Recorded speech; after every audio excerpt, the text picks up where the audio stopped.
Have you ever wondered whether it's legal to press the record button and record a phone conversation or a conversation in public? And whether you're a journalist, a business owner, or just a curious individual, knowing the law can save you a lot of legal hassle.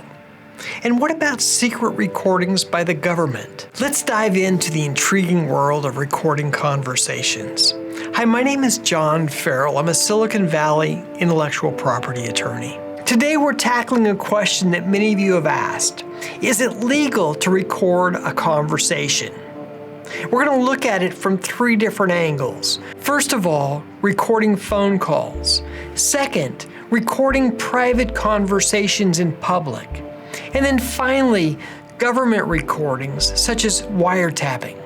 The answer isn't quite as straightforward as you might think because it depends on where you are and who you're talking to. First of all, let's talk about recording phone calls in the United States. Under federal law, it's legal to record a telephone call so long as at least one party on the call consents to the recording. We call this one-party consent.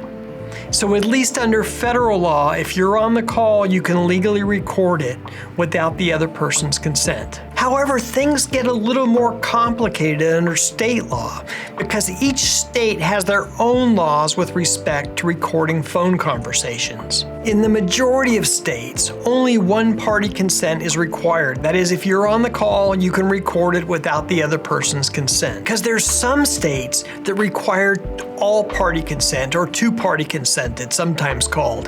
That is, all parties on the call are required to consent before recording is permitted. These states include Florida, California, Pennsylvania, to name a few. Failure to get consent of all parties in these states can lead to criminal charges as well as potential civil litigation.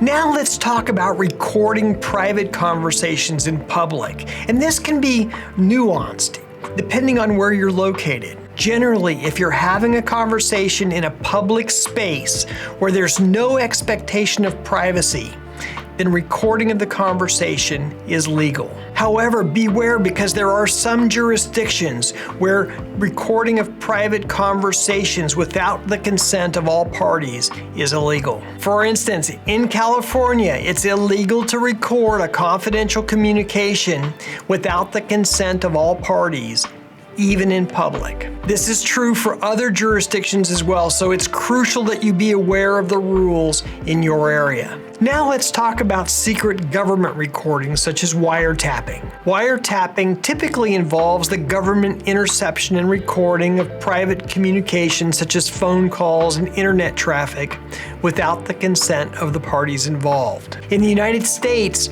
this is governed by the Wiretap Act and the Foreign Intelligence Surveillance Act. The Wiretap Act generally prohibits wiretapping in the United States except with a court order based on probable cause. And probable cause means that there's reason based on factual evidence to believe that a crime has been committed and that the person being surveilled is connected somehow to that crime. By contrast, the Foreign Intelligence Surveillance Act allows for the surveillance of foreign intelligence and the collection of transmissions between foreign powers and their foreign agents operating on behalf of those powers.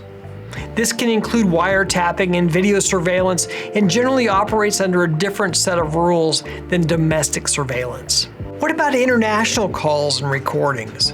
Well, the rules for this vary across the globe. For example, in the UK, private recording by one party is permitted so long as it's for personal use. For public or business use in the UK, the other parties must consent. In Germany, all parties must consent to being recorded, similar to the two-party consent in the United States. But as a general matter, before recording any international call or conversation, it's a good idea to get the consent of all the parties involved. To wrap this topic of secret recordings up in a bow, I'd like to share with you the story of a class action lawsuit involving Uber. In 2016, Uber faced a class action lawsuit involving the California Invasion of Privacy Act. In this lawsuit, Uber was accused of recording telephone conversations between Uber drivers and their passengers without getting the consent of all parties. As we said earlier, California is a two-party consent jurisdiction, and before recording telephone calls, all parties must consent. Uber defended itself by contending that the calls were for the purpose of improving customer service and safety. They said that there was no intention by anyone for these calls to be confidential, and there should not have been any expectation of privacy on these calls. Uber agreed to settle financially with the plaintiff class in this lawsuit, and although the terms were never publicly disclosed, the amount was believed to be quite high. But probably more importantly, Uber agreed to stop recording the phone calls between its drivers and the public. So to wrap up, recording phone calls and private conversations in public could be perfectly legal, or they could be illegal, depending on where you're located and the consents that you've obtained from the other parties involved. Okay, that's really all I have to say today about secret recordings. If you have any questions or anything to add, put them in the comments section below. Also, if you have other topics on intellectual property that you'd like to know about or learn about, please let me know those as well. Thank you so much for being here. I'll see you on the next video.